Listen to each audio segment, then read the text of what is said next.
What's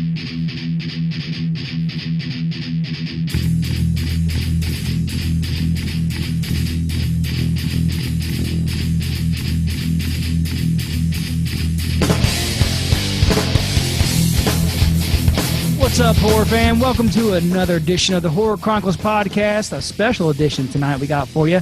I'm your host, Ryan, and with me, as always, my co-host, JT. What's up, everybody?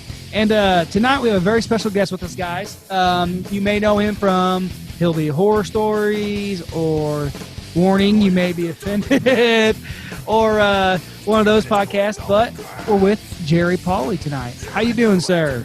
I'm good. Thank you guys for having me on. Thanks for being here, man. Yeah, and tonight we are talking with Jerry to talk about, he's actually got a book that just came out, and it's right down our alley, of course, and things like that. So we were like, hey, we need to get him on here and yeah, for sure. talk about this book. But I'll let you go on with something if you want to ask a question. Or he's just going to throw me on the spot. I'm going to throw you on the spot there. No, Jerry, I really just wanted to get you on the show. You know, we've talked in the past numerous times, and I got to throw this out there. You know, I appreciate everything you helped me with. I mean, you talked to me for a long period of time and kind of helped me get this ball rolling for us, and it's been fantastic. We've been on your show before, had a great time, and it's really helped us out tremendously.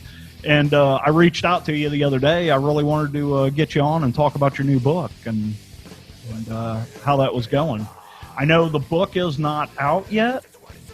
No, it technically is out now. It is now. It did come out. Okay. Yes. I was thinking it wasn't coming out until the 27th or something like that. Well, what was supposed to happen is it's if you ever had to self-publish something, there's a lot of steps you go to, and sometimes you just got to be safe on the date you put out.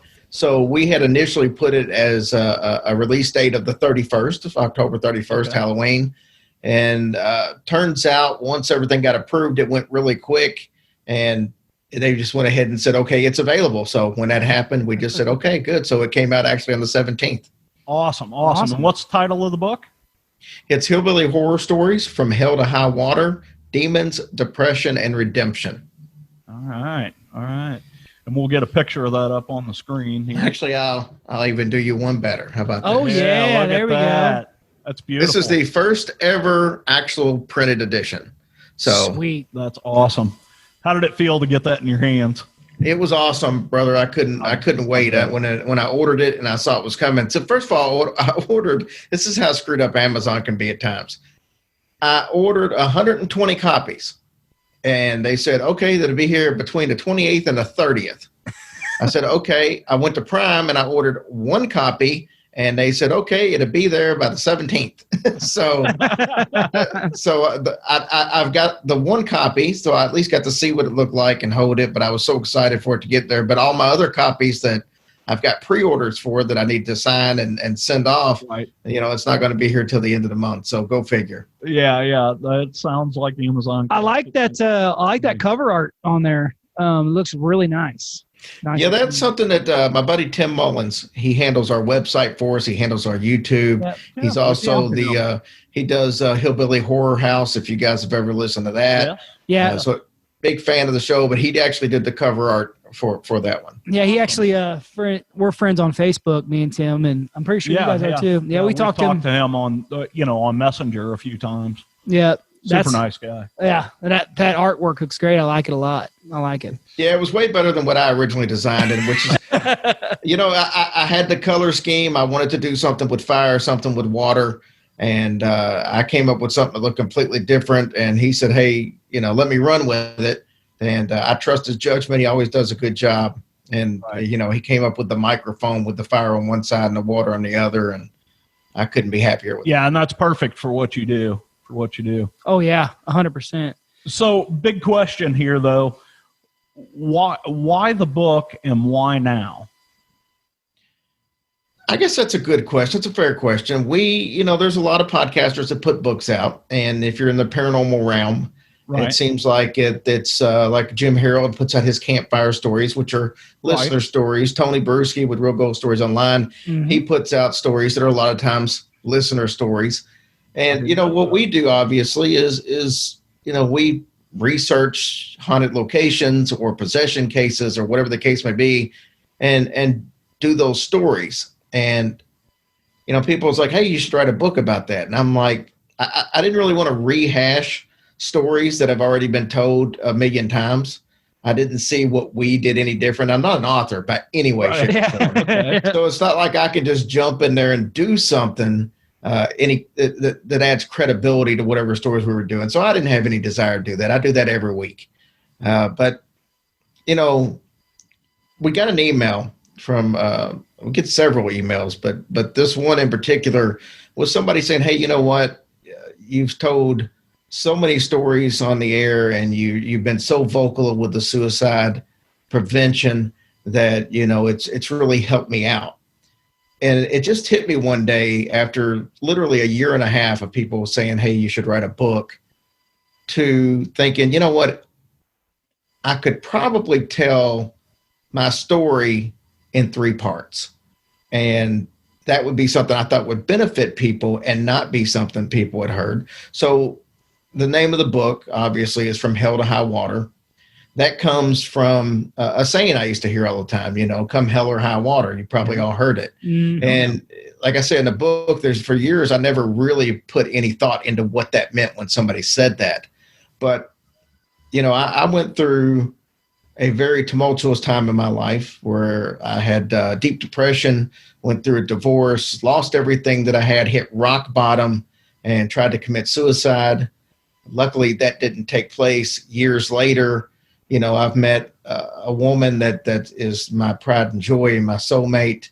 And, I've got all these 7, grandkids and all these great kids. And I'm like, man, I get it. I know what it means now from hell to high water. Right. So that's what I wanted to name the book. So what I did was I put the book in 3 parts. If you noticed, I said it was demons, depression, and redemption. And what people learn in the book is the people that know me now, especially through the podcast, Hillbilly Horror Stories, they see me as this giving person, as this loving person, as somebody who wants to desperately help others. And all that's 100% true. What they don't know is that I wasn't always like that. I had a very mischievous childhood. I was not the greatest husband in the world, to say the least. I was not a good father. And I was an abusive husband, not from a hitting standpoint. I never laid a finger on my wife, but I was verbally abusive. And that was things that I didn't realize, and it cost me everything. And, after my suicide attempt back in 2001, I just decided that I needed to change my life for the better. And I started that day on trying to become a better person, a better human, a better father, a better husband. And, I can remember my ex-wife not too long ago when we were all sitting together. We're actually really good friends now. And her and her husband and me and Tracey hang out a lot. And I remember at one of these little events, she looked at Tracey and said, you got the better version of the husband. And she couldn't have said it any better. And I feel so bad for what I put my ex-wife through. And this book, for people who read it, it's got a fair share of paranormal in it. The first part of the book, we talk about, I said demons just because it sounded better. But the reality of it was I moved to a haunted house when I was 13 years old. And for 5 years, we had all kinds of stuff going on in that house.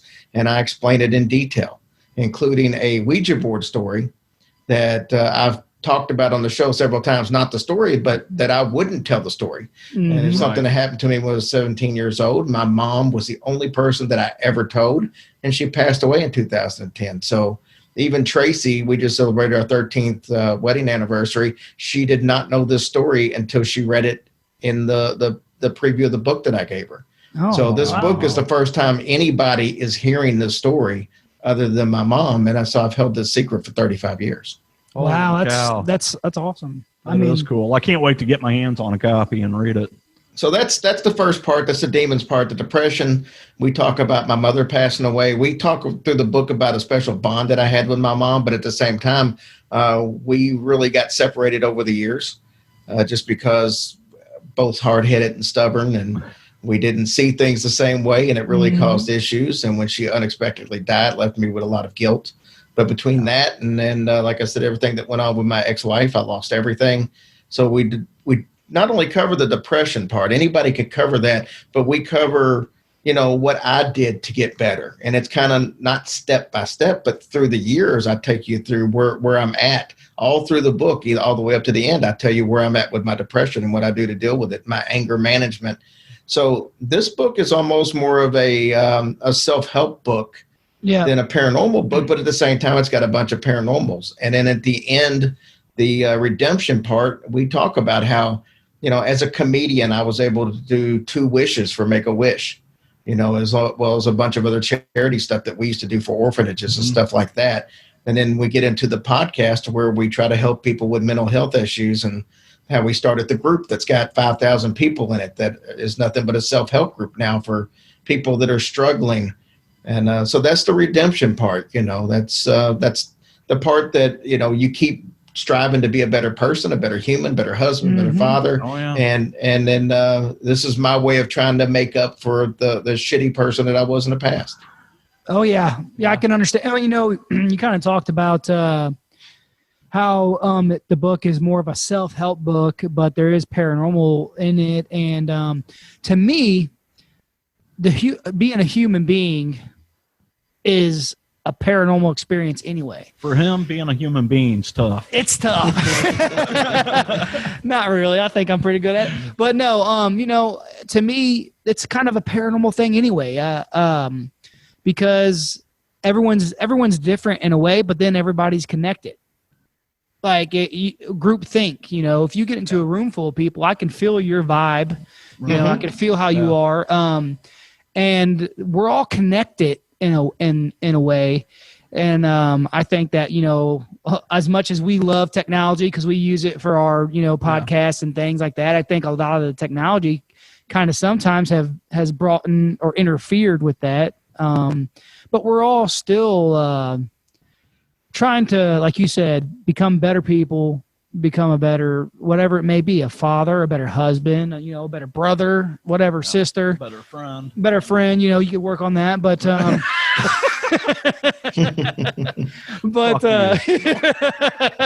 sorry about that. No, we really do like each other. Yes. Get away from me.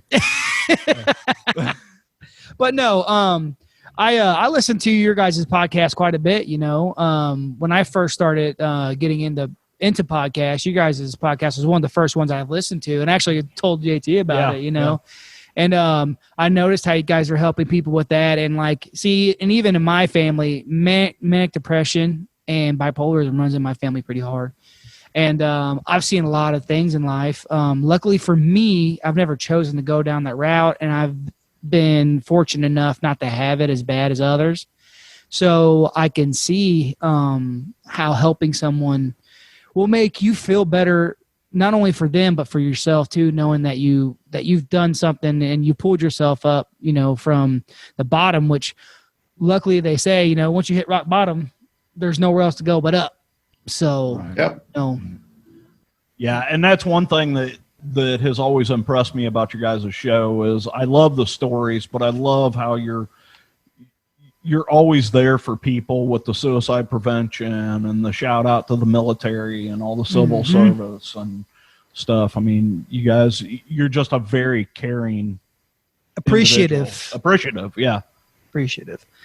And you actually helped us out quite a bit, so now, as soon as we heard about the book, I was like, oh, we got to get Jerry on to see if he wants to talk about the book and just maybe talk about some other things after we talk about the book, whatever. But, anyway, we can sucker you into a conversation. Yeah. We knew we would. But here's a big thing. How, with everything you've got going on, how the hell did you find time to sit down and write a book? I mean, well, it's very, very interesting. I've talked about it for a year, and there was always so much going on. But it seems to me that every time I get rid of something, I replace it immediately with something else. That's my personality. That's the way I do stuff. I'm used to working 70 hours a week, so I don't know what to do with free time now that we do this full time. Right. But there really isn't a lot of free time because you can just use it to make things better. But I decided.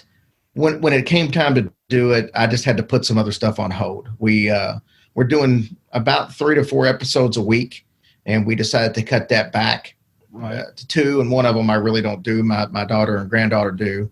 I just have to put it up for them. So I made the time that way, and then I'm selling insurance, life insurance, and I decided I had to pretty much take about a 2-month hiatus on that, and I just spent 4 to 5 hours every day writing on the book. That was the first thing I do when I got up in the morning. That's when my brain was the freshest, and I just put it forth in there, and literally within a month and a half, I had the entire book written. Holy crap! Yeah, that's some serious writing there. But it's different though, because I'm just telling the stories that happened to me. So that's there. You know, I don't have to come up with a storyline like a traditional author that's doing just a basic science fiction story or something. So it was a little easier than it would be for a regular author trying to come up with a storyline. Right. Yeah. Telling your own life story, though it may be harder at points in times, writing that down on paper and putting it out there for everyone to see. It's not as hard. Go ahead. Well, it was actually a lot harder than I thought it would be. There was a lot of times where I'd start at 9 o'clock at night just because I got finished with everything I needed to do. And I'm like, I want to do this while it's in my head. And I would start at 9 and say, I want to write an hour. And I'll end up, it's 3 o'clock in the morning. I've now written for, 5 or 6 hours straight. And I've had 2 emotional breakdowns because, it's when you have something really tragic happen to you, whether it be the divorce or whether it be the death of somebody like my mom, I can look back now and really do like a Cliff Notes version that my mom passed away. I can tell you it was December 10th, and I can tell you that we went to the hospital and that, I was holding her hand when she took her last breath. Okay, that's one thing. But to put it on paper, then I really got to go back and say, hey, it was this time. I know what I was doing. I know what clothes I was wearing on the way to the hospital. You really got to dig a lot deeper. Right. And that makes you have to relive it in extreme detail. That's kind of what the question I was going to ask you. I said it out, but was it difficult, sitting there and having to write this down and being able to know that you're going to put it out there for everyone to see, even though creatively, that's what I had to do. I had to show. It was cathartic in a way that it was kind of healing to do it. I'm glad that I did it. And I think in order to really help people, you have to show your vulnerabilities. And by me putting it out there, it covered a couple of things. It was really tough to relive a lot of that stuff. I came out of this with a even newfound appreciation for my ex-wife. It's something that in her copy of the book, I'm writing in there that I'm sorry and I'll always be sorry. I mean, she can forgive me. I'm never going to forgive myself for the things that I did. And trust me when I tell you, some people will read this and say, well, that's really not that bad. I mean, I can't believe you're so hard on yourself. Doesn't matter. Everybody's got their level. And for me, knowing that this was a woman that I thought was my soulmate, that I loved more than anything in this world, to know that I hurt her in any way, shape, or form was horrible to me. And to know that it got to the point to where, she just didn't love me anymore and wanted a divorce. Well, I mean, what the hell, man? I mean, how could I be so oblivious to all that? And that's really where it comes from. And that's the way I write it in the book. I basically write a little short paragraph that says, we were together all this time and life was perfect and I was a perfect husband and I was a perfect father, and out of nowhere she asked for a divorce. And then I go in to say that's not how it happened. That's how I saw it. Yeah. Right. Yeah. But that's not what really happened. And then I went into extreme detail in everything that I did to start that decline, even back, years before. That every little thing adds up over time. So, but that's it was really tough to relive all of it again. God damn, I want to go in the house and hug my wife. Yeah, I understand you completely. I've been with my wife for 20 years. We've been together since we were 14. And, nice. I grew up in extenuating circumstances. I've seen a lot of things in my life that I learned from. I got lucky and I learned from it, and I learned to appreciate what you have. And, something that for the most part, I believe people can change. Now, some people I don't think deserve to have a right change, mainly pedophiles. But we won't talk about that. There's a cure. Sometimes people don't change. It's the situation that changes. Yeah. But, it's kind of weird because, starting a podcast for me is something that helped me. I always thought I was a weirdo because I was in the horror movies and into like creepy things and ghosts and demons and paranormal stuff. And so I was like, I grew up with a tight-knit group of friends and never thought that, they're not really too much into that stuff. And we're still friends to this day, 25 years, us friends. And it's like I start this podcast because I like having conversations with people. I met JT, we first started talking about music, and then he, of course, was into the paranormal and creepy stuff too, and horror movies. I'm like, sweet, I got, there's somebody I can talk to you about it. And then, you open up the door like this, and you're meeting all these people from all over the world, and it's pretty cool. And then on top of that, you're using your platform to help people who are dealing with things, and it could have a paranormal aspect to it or could not, but either way, you're there to help as much as you possibly can. I mean, I've been through your some of your community chats and stuff like that because I'm on there, and I've seen some people talking about some things, and people are like, they're quick to jump to help. Yep. It don't take long at all. Yeah, the group is amazing. I've read through some of the stories on there, and people are so caring and giving, and always willing to lend an ear. And what's funny about it is, and I've talked to JT about this before, it's funny that you're Hillbilly Horror Stories, we're the Horror Chronicles. You think of the word horror, and you wouldn't think of, hey, that's a group where you can go talk to people. They're going to help you out for sure. But that's kind of how it is. Yeah. It's just a little deeper connection there, I guess. Yeah. It's funny to me. Community. No, for sure. I know. Do you have any more questions about the book? Because I want to talk to you about some other things besides the book. Well, I was just kind of curious about. So, out of all the stuff that you put in the book, what was one of your favorite stories?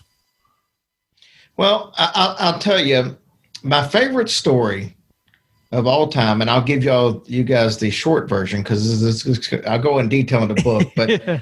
Here's the situation. I told you that my mother and I was extremely close. We had a unique bond between us, and we cover this bond in several different chapters of different things that come up. But my mom always knew when something was up with me, and one of the stories I like to tell is one time I was in high school. I had just gotten my license. I was about 17 years old. I was over a friend of mine's house by the name of Gina, and it was with a friend of mine named Tim. We had ridden over together. He drove. We're sitting in her house. We're just chatting, having a good time. And she lived in a mobile home, and the way her living room was set up, straight across was the kitchen, and off to the left, as it started the hallway, was a little laundry area. Mm-hmm. Yeah. We're sitting there just talking, and then there's this loud crash. And we run in there to check and see what it was. A full bottle of dish detergent had fallen off of a rack and landed on top of the washer.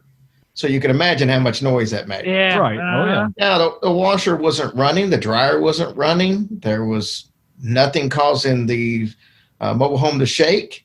So I immediately took that as something's up. I got to go home. Of course, pre-cell phone days.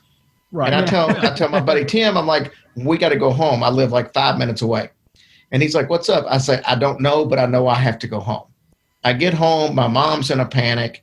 My uncle had gotten into some kind of a fight with a guy he worked with. He came out there to get my dad so they could go get even with the guy. Oh, no. And she was trying to reach me and had no clue where I was. That's the kind of things that happened a lot between my mother and I. So I don't know what happened there, but something got my attention.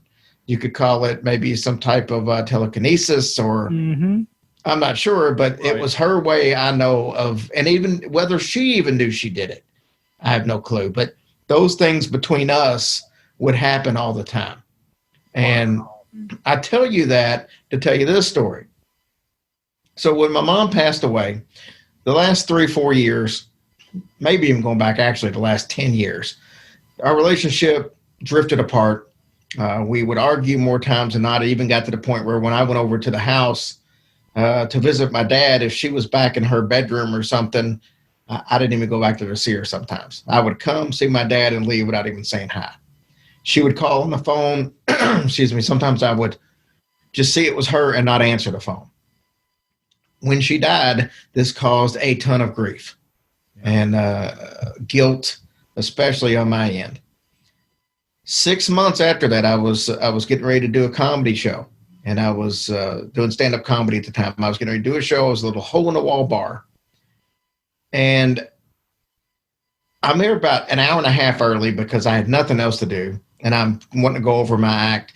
This place is one of these little. I bet most people's living rooms are bigger than this bar.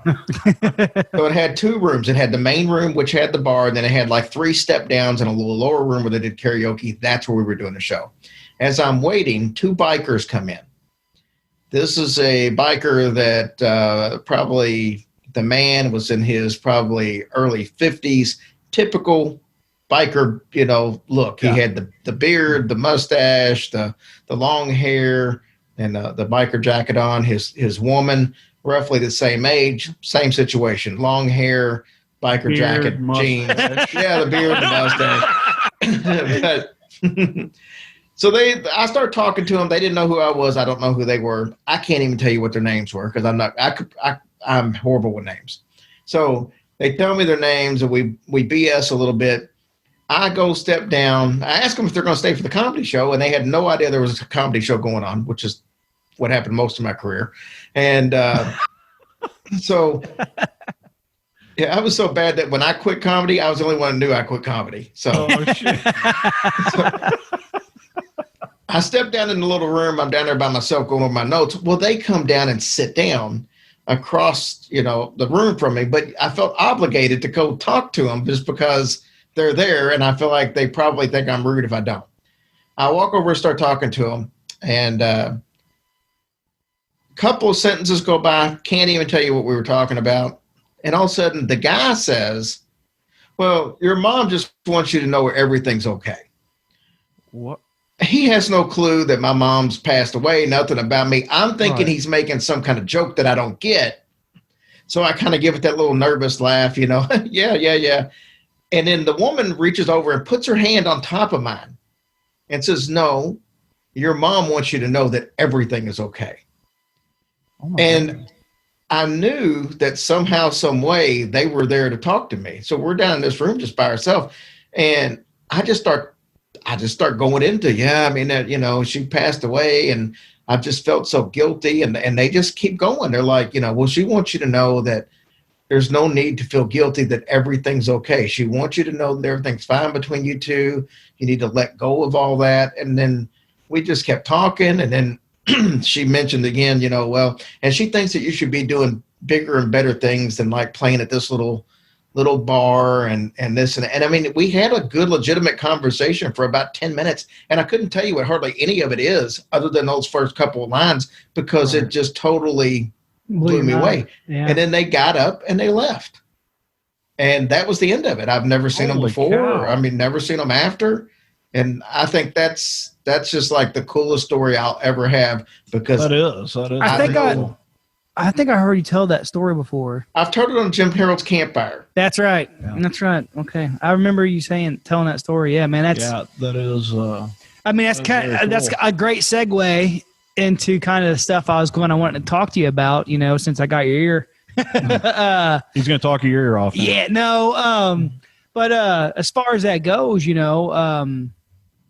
paranormal wise, I know I listened to your show enough to know that you believe in things. But there's a lot of talk I've been having with some people about like psychics or people who say they can tell this or that. because I was talking the conversation with my wife, and she was talking about, when you used to call Miss Cleo, remember? Call me now for your free read. But I was like, well, now you can't do that stuff because there's Facebook. So they're going to be scrolling through your Facebook once they know your name, and they're going to be able to look, I sense you're having issues with this person. Yeah, because you're seeing it on Facebook. But I think that there are people, and I'm actually a really empathetic person, but not pathetic, empathetic. Sorry. But I think there are people who can, talk to others that have passed. Yeah. I believe we live in different dimensions. I don't want to get you down the rabbit hole. You probably don't want to go down with me, but I think there's different dimensions. And I think that there are people who can talk to others from different dimensions, but I don't think they really want to put that out there unless they really have to, or unless they're brought, So what I'm saying is basically I think that most of the people you see on TV and all this other stuff that say they're psychics are probably full of it, but I believe that there are people out there that are. I was wondering what your thoughts on that are. You're thinking about James Prague or something.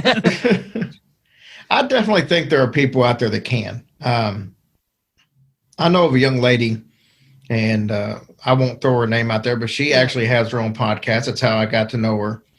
And she has told me a couple of things that she couldn't have even gotten off Facebook. And, very specific things. And one of them was to me, and one of them was to my wife. And like, for example, I'll give you the best example. My wife's mother passed away. And this was about 3 years ago. We've never really talked about it. So it's not out there on the podcast to hear. And she was really struggling. And I hooked her up with this young lady. And she'll tell you right off the bat, I don't want to know anything about it. It don't matter what you're going to ask her about. She don't want to know anything about it. And she was talking to my wife about it. And she said, she knows that you climbed up in the bed with her right before she passed away, which she did, and nobody knew that. It wasn't something we put on Facebook. Yeah. But even more, and this really tugged at my wife's heartstrings, her mother used to always end every phone call. Well, I just wanted to hear your voice. I just wanted to hear your voice. And that's the way this psychic medium ended the call. She said, well, she just said she just really wanted to hear your voice. And the fact that she ended the call that way, and that she told her the other thing that nobody knew, was enough for me to know that she was on it. Wow. And with me, she told me something that I didn't even remember until I thought about it. I called her about something else, and we sat and was talking. We had a listener who lost a 7-year-old in a car accident, and I got a 7-year-old, so I don't. He wanted me to, we did a little tribute to her on the show, and then he called in a couple of weeks later to tell everybody how thankful he was. But he wanted me to hook him up with somebody, and I'm real cautious about that because, just like you said, I think some of those people, they just take advantage of people. But I knew this young lady wouldn't, and as I was talking to her, the next, I tell her what's going on, and then she talks to him. Well, here's another example. She when I call her to say, hey, can you talk to him? She says, does this involve a tree? And it didn't. And it was a vehicle on vehicle. And I said, no, there was no tree. She said, okay, well, don't tell me anymore. So she talks to him. He calls me and says, dude, she was spot on.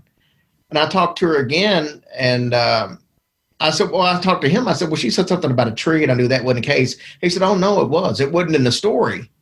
But after the two vehicles hit, she ended up sliding into a tree, and that was what made it difficult to get him out. Oh, see, that wasn't in the story that was listed on the news or anything. So I read all that, but I didn't know. But she knew about the tree. But when I talked to her again, and she was telling me that she had spoke to him, she said, when I was talking to you the other day, there was a woman standing behind you. And this, keep in mind, she wasn't watching me on video. She was just talking to me on the phone. But she said she could see a woman behind me as we were talking. She said she was in her 60s. She said she had a 60s style hairdo, and she had a black, really nice dress on with white pearls and horn-rimmed glasses. Does that ring a bell? I said, absolutely not. No, don't ring a bell at all. And she's like, oh, okay. And then we start talking about something else. And then it dawned on me. When I was about 5 years old, my great-grandmother passed away. And we were living in her house at the time, and she actually left the house to my father. So that's where we lived for a while. But my dad has one picture of her, and in that picture, she's got the horn-rimmed glasses, she's got the black dress and the white pearls, and she's in her 60s. Wow. And it dawned on me after we started talking about something else, that picture, and I ended up taking a picture of his picture, and I texted it to her, and she said, that's exactly who I saw. Wow. So, That's crazy. cool. I was just going to say, you got a girl looking over your shoulder right now, and it's creeping me out. Yeah. I got all kinds of cool stuff in here. I'll tell you, studio. Yeah, I see the tour you put it through there. Yeah. It was pretty Yeah, cool. very cool. We're working on ours. You can't see it's funny. We were talking before we got on here with you. JT's like, should we leave the lights on? I'm like, we're used to doing it with the lights off. And he's like, whoa, wait. I'm like, man, maybe I should tell Jerry. He wants to have lights on or off. We're used to doing it with the lights off. So, but yeah, that's awesome. You know, that story reminds me of my wife. Actually, when she was a kid, she was probably 5 or 6. She told her dad this, or her mom this story. She kept telling her, there's a lady that comes in my room and she reads me stories at night. And she kept saying that, you know, periodically. And then her mom was like, what are you, stop, whatever. You're just dreaming. And she goes, Mom, there's a lady that comes and reads me stories. And she's like, she looks like this. She's wearing this blue dress, and she's got these white gloves on and this hat or something like that. And she describes this, and then her mom just starts crying. Goes to tell her dad, and she's like, tell your dad what you just told me. Explains everything to her dad, and her dad sits down, and he's just like, shake his head like, wow. Well, it just so happened that her grandparents from down in Mississippi were visiting, and she described the lady to her grandma, and that was her grandma's mother, her great grandma, and that's what she was buried in. And wow. And she said that this is what's kind of crazy about it is she said, I don't want to tell nobody else. I don't want to tell nobody. After she told her mom, she said, because I'm afraid she's not going to tell me the stories no more. Because she said that every night she would float. She said she would float to her bed, sit down real gently, read her a little bit of a story, and then just tell her, go, shh, like that. And she said, don't tell nobody. And then she would leave. Wow. And then ever since after she told her grandma about that, then it never happened again. But that's a crazy story. That's like, cool. and that just reminded me of it with the whole, describing in detail and not knowing anything. And then that's somebody down the line, you end up knowing what the heck happened. It's crazy. Yeah, it's weird. We talk about, people having personal experiences all the time. And like you with the psychic and, that's a personal experience. Me, myself, I've actually never had an experience with a psychic or anything.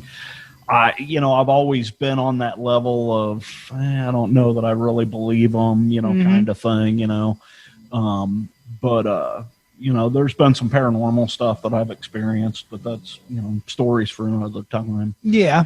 Yeah. But, I just kind of wanted to get your thoughts on some of that stuff, and I kind of really want to ask you a question since JT's here with me, because I've heard you talk about it. I don't want to put you on the spot here. I really don't, but I've heard you talk about it a little bit on your podcast, and we talk about these people quite often, and that is Ed and Lorraine Warren.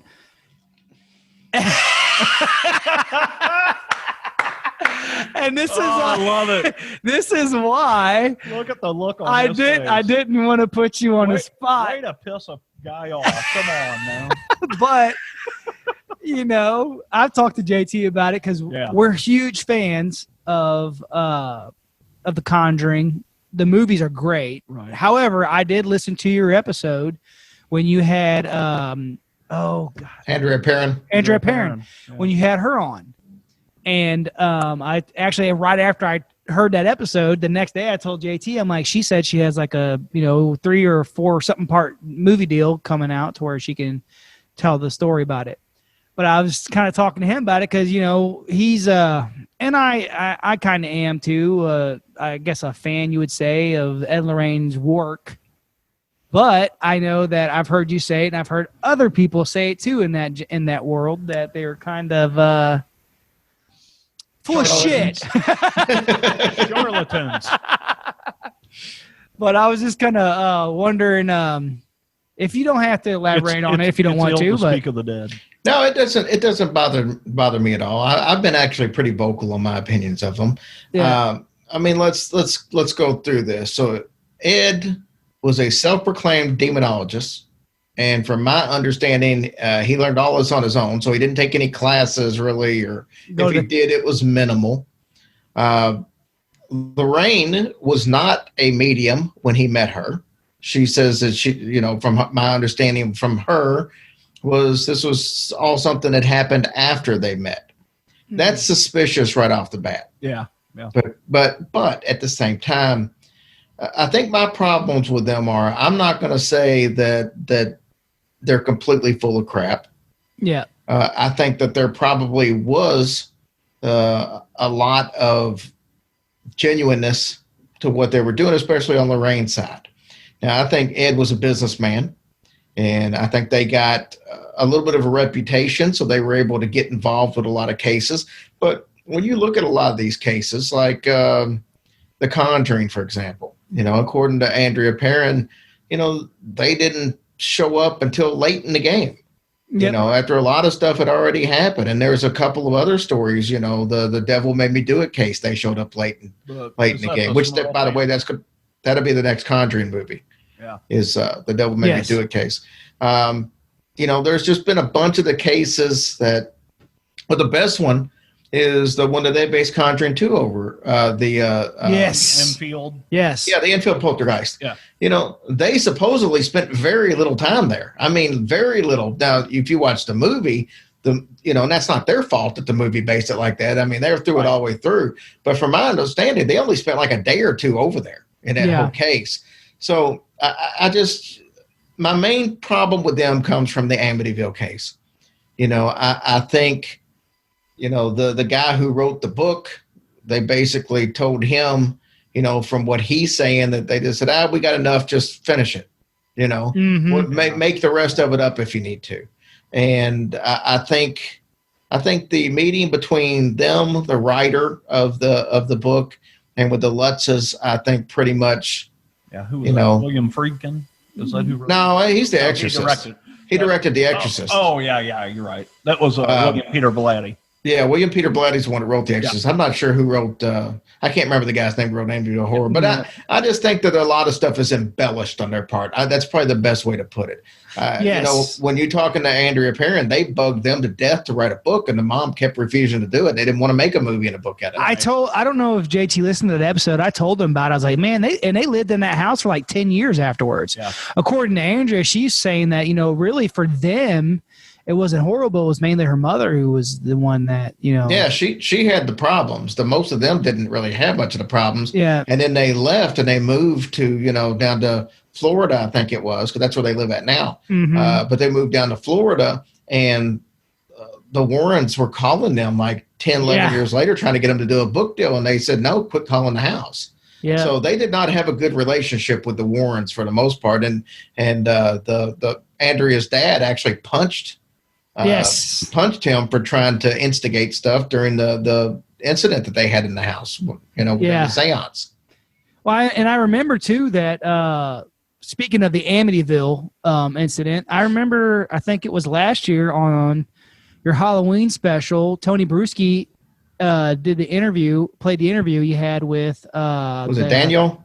I think that's what the name was. The guy that was following them throughout their case, or throughout the Amityville case. Oh, yeah. He also did an interview way back in the early days with Daniel. That's one of the sons. Yes, I did. I listened to that one too. Yeah, you're right. It was the other guy. It was I can't remember if it was a reporter or like a cameraman or somebody that was following them throughout the whole Amityville thing. Yeah. So he had like a firsthand account of what was going on during the whole thing. So I think stuff happened in that house. I do. Oh yeah. And I think that they experienced stuff. but I don't think that it was, I think it was deeply embellished to the level with of the book. Yeah. Right. And that's kind of what I was going to talk to. It kind of had a point to do with the psychic thing as well. I believe there are people who can see these things, and people who I feel I get like a weird gut feeling on things, and when I think I feel there's something around, like stuff happens. But like it kind of with Ed and Lorraine, it kind of is the same way with the psychic situation I was trying to talk to you about. I believe that some people, like you said. What's the word I'm looking for? Never let a good what is it? Good something go to waste. Always use it. Like never let a good woman go. No. Yeah. But It's never like crisis or something like that. Yeah, never let a good crisis go to waste. So they profit off it, or they prosper off of it.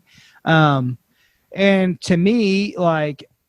That's why I like talking to people who maybe aren't so much like well known, like you said, like the psychic that you said that you knew, people like that aren't out there pushing these things and aren't like making tons of money and super rich off of other people's sufferings. Really, I mean that's kind of how I looked at the books and things. And like Andrea said in that interview you guys had, she was talking about like. They made it look like they went out and searched for them to find them. Right. Whenever really it was them that came to their house later on. And her dad never liked them from the beginning. Evidently, it was like, didn't want them around at all. Right. They were dealing with somebody from like the university that was actually helping them. And that person is the one who contacted Ed and Lorraine Warren. Yeah. Yeah. So it's just. It made for a really good movie, though. The movie was great. An awesome movie. I love. We talk about it all the time. That movie saved the horror genre for us. And Insidious. Yes. Yeah, the Insidious series was really good. But yeah, we wanted to bring you on here to talk about your book and stuff like we did. I just since I had your ear, I was like, I got to talk to him about some things. It's kind of crazy when granted we've been on your podcast before and things and. When you hear people talking on a podcast and you listen to them all the time, it's like you kind of know them, but you don't know them. So when you get a chance to talk to them, you're kind of like, hey, there's a connection here. Yeah. You don't know it because you don't know that I listen to you all the time, but there is one, But this is kind of the cool thing that's going on with us starting this podcast. Right. We get to talk to people like you who've inspired us and helped us out quite a bit. I mean, shoot, it wasn't 2 weeks after he gave us some info, we freaking switched our whole game up and it helped out tremendously. You helped us out tremendously. That's sure. It was so funny to whenever Ryan came to me, he was like, hey, I want to start a podcast.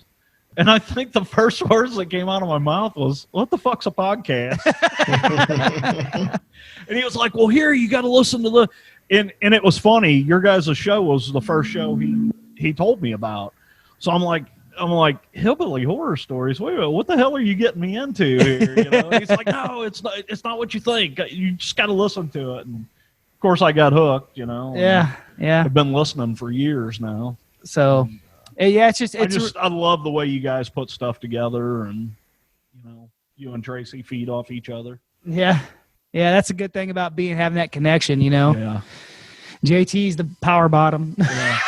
I'm the Tracey in this. No. No. Well, we usually have. Actually, Breezy can't make it throughout the week. She has twins, and she lives quite a bit away.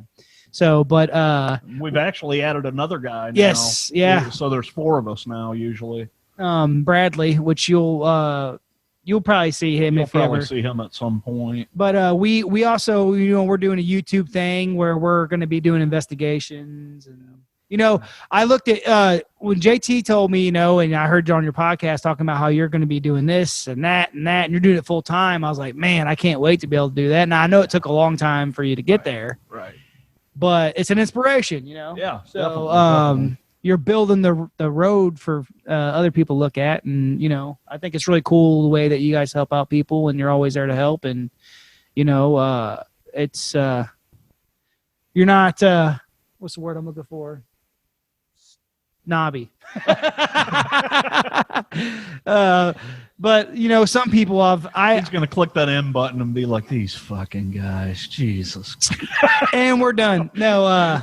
But no, we just want to say that we're excited about the book. Big fans, man. And I seen you post up that picture on Facebook of the actual cover. I was like, dude, that is some awesome art. Yeah, so shout out to Tim for doing that. Absolutely. It looks great. And so I know you guys have got some stuff coming up, like the Bobby Mackey thing. You guys got anything else going on? The only thing I got going on right now, because COVID, obviously, normally we would have had all of next week's events set up already. I set those up in October, and I didn't even bother right now because who knows? We had 9 events set up this year, and we're going to end up doing 2 of them. Wow. So it's it's just crazy. Yeah. But yeah, Bobby Mackey's. I don't know when this is airing, but Bobby Mackey's will probably be over with by then because it's like 5 days away. And, yeah.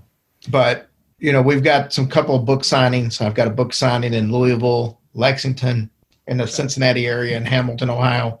And those are all up on our website, Hillbilly Horror Stories, if anybody lives close to that and wants to come check us out. Yeah. Awesome. Well, why don't you let our horror fam know where they can find you at and all that good stuff and the book and all that? We're easy. Just hillbillyhorrorstories.com. You can find everything there, and any search engine will pull that up if you just pull up Hillbilly Horror Stories. If you can get the book there if you want it personalized, or you can go straight to Amazon and find it there. You can look up Hillbilly Horror Stories, and the ebook and the paperback will come up. Perfect. Awesome. Well, man, Jerry, I really appreciate you coming on here, man. You're an inspiration to us. Yeah. So it's cool to have you on here and be able to talk to you. And I'm sure we'll talk to each other in the future, maybe. Oh, I'm sure. Yeah, because I think you guys are going to do something for our Halloween show, right? We are. Oh, yeah. Yep. And we'll get that all squared away here in just a little bit. Yeah, we actually, so much. It's kind of crazy. Stuff's been popping for us, too. Like we've been doing all these interviews, and it's cool to watch everything grow. Yeah, and now we're doing stuff with you, and we just got a deal with MANSCAPED. So we got nice. Yeah. So they sent us everything last week and signed us up for advertising with them. So now I got to shave. We'll see how that balls. goes. Yeah, please don't post pictures. Before and after. Well, it was so funny because they're sending us product, and they're like, oh, yeah, we'll send you product for all the hosts. I told Ryan, I'm like, dude, they're only sending us one. We're going to have to share it. I said, I got dibs on first, and I'm just shaving my butthole. You can have it after that.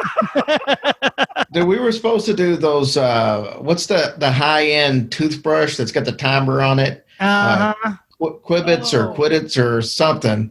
Yeah, we were supposed talking about. We were supposed to do those. They were going to send us one, and then COVID hit, and they pulled out. So it's like, oh man, I was looking forward to getting one of those. Yeah, that's kind of where we were with this MANSCAPED thing. Yeah, I was like, man, I really need to shave my balls. But anyways, Jerry, I know you're a busy man. That's like the rest of us. So we really greatly appreciate your time, man. And good luck on the book and everything. And I'm sure we'll be in touch. Yeah. Awesome, guys. Thank you. If you wouldn't mind, stay on the line for a couple minutes. I'd like to talk to you about some stuff. Sure. But all right, guys. Hey, everybody. That was Jerry Paulley, guys. Awesome. I love it. And go over, check them out, hillbillyhorrorstories.com. You can find their podcast on every podcast provider out there. That's right, guys. Show them some love. Show them some love. They showed us some love. You showed them some love. But anyways, horror fam, we love you guys. Thanks for your support. And as always, until next time, keep it creepy.